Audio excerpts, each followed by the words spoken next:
মামুনের সোশ্যাল মিডিয়াতে তার পেজ ভালো একটা ছিল কিন্তু সেটা এই স্টেজে ছিল না। রাস্তাঘাটে মায়ের খাইতে নাইকিতে নাচো গাও সেই হিসেবে তুমি যখনই রাস্তায় বের হও তোমার লোকজন পিটাইতে আসে। এটাকে তুমি যদি বলো যে সম্মান, তাহলে আমার ভাই একটা সেলফি ওই বানরের সাথে যে একটা সেলফি তুলে মানুষজন চিড়িয়াখানায় তুলেন না আপনারা, ওইটাও কিন্তু তুলে, তাহলে কি বানরের একটা সম্মান হয়ে গেল? আমরা সবাই কম বেশি লায়লা মামুনকে চিনি। তারা মা ছেলে পরিচয় সবার কাছে পরিচিত। তার কারণ নিজের বয়সের তুলনায় অনেক বড় এবং মায়ের বয়সের সমতুল্য মহিলাকে বিয়ে করে সমালোচনায় আসেন প্রিন্স মামুন। তারপর থেকে নানা রকম সমালোচনায় টাইমলাইনের উপরে থাকেন এই মা ছেলে। কিছুদিন আগে আমরা দেখেছি প্রিন্স মামুন ছেলে তার মা লায়লাকে এমনভাবে মেরে থোতামোতা ব্রেক করে দিয়েছে। আমি প্রতিদানে এইসব পাইছি, এইসব শিখছে ওর মা বাবার কাছ থেকে। ওরা লোভী, ওরা গুলশানে বাড়ি না করে দিলে ও আমার এই অবস্থা করছে। ব্ল্যাকমেল করে 50-60 কোটি টাকা দিতে হবে, নাহলে সে আমাকে এরকম টর্চার করবে। তাকে পরবর্তীতে লায়লা লাইভে এসে মার খাওয়ার সম্পর্কে ধারণা দেন। এরকম কুলাঙ্গার ছেলের বিরুদ্ধে অভিযোগ করেন এই হতভাগা মা। যদিও আমরা জানি মায়ের অভিমান বেশিক্ষণ থাকে না, ঠিক তেমনটাই ঘটেছে মা লায়লা ছেলের মামুনের সময়।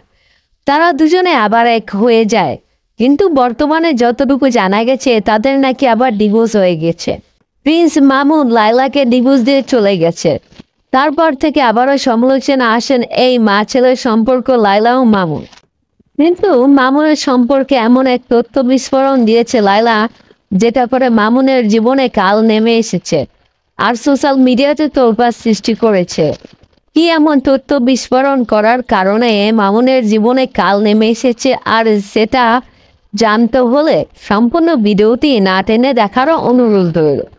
আর আপনি যদি আমার চ্যানেলে নতুন হয়ে থাকেন আর এরকম ভাইরাল ভিডিও পেতে চান, তাহলে অবশ্যই চ্যানেলটিকে সাবস্ক্রাইব করে পাশে থাকবে। তাহলে চলুন লায়লার বিস্ফোরণ তথ্যটি জানা যাক। আমরা সবাই প্রিন্স মামুন ও লায়লাকে মা ছেলে সম্পর্কে জানি। যদিও লায়লার বয়স প্রিন্স মামুনের মায়ের বয়সের সমতুল্য, তবুও তাদের বিয়ের সম্পর্ক মামুনের মা মেনে নিয়েছিল। ভাড়াটে বা বাড়িওয়ালার সাথে আমাকে পরিচয় করে দিয়েছে যে এটা আমার ছেলের বউ। গ্রামের লোকজন থেকে শুরু করে এখন পর্যন্ত সবাই জানে যে আমি তাদের ছেলের বউ।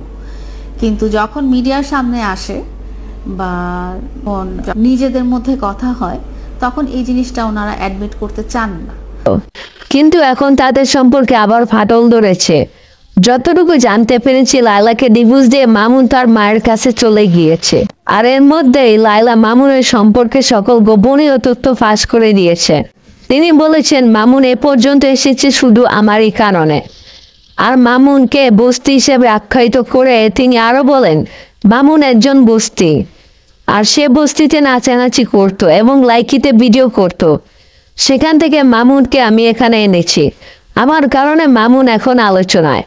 বাস্তব ক্ষেত্রে মামুনকে কোনো মিডিয়ায় দাম দেয় না, কিন্তু সে মামুন আমার সাথে প্রচুর খারাপ ব্যবহার করেছে, কিন্তু আমি কিছুই বলিনি। আমি মামুনের যত সব শখ পূরণ করেছি, ও যত চেষ্টাই করুক না কেন, সারা জীবনে কষ্ট করেও জীবনে এত শখ পূরণ করতে পারতো না। আমি মামুনকে তার জীবনে ক্যারিয়ার গড়ে দিয়েছি, যেটা মামুন শত চেষ্টা করেও পারতো না।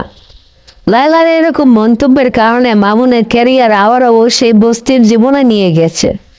যদিও লায়লা যা বলেছে তা সবই সত্য। মামুনকে কোনো মিডিয়াই দাম দেয় না, যতটুকু দেয় শুধু লায়লার কারণে। মামুন তার মায়ের বয়সের সমতুল্য মহিলাকে বিয়ে করে আলোচনায় এসেছে, না হলে কখনোই মামুন এখানে আসতে পারতো না। তো সুপ্রিয় দর্শক, আপনারাও তো মামুন লায়লা সম্পর্কে জানেনি। আপনাদের মতে লায়লার কারণে কি মামুন এখানে এসেছে ও নিজের কারণে এসেছে? সেই আপনার মূল্যবান মন্তব্যটি আমাদের কমেন্ট বক্সে জানাবেন। আর সম্পূর্ণ ভিডিওটি দেখার জন্য আপনাকে অসংখ্য ধন্যবাদ।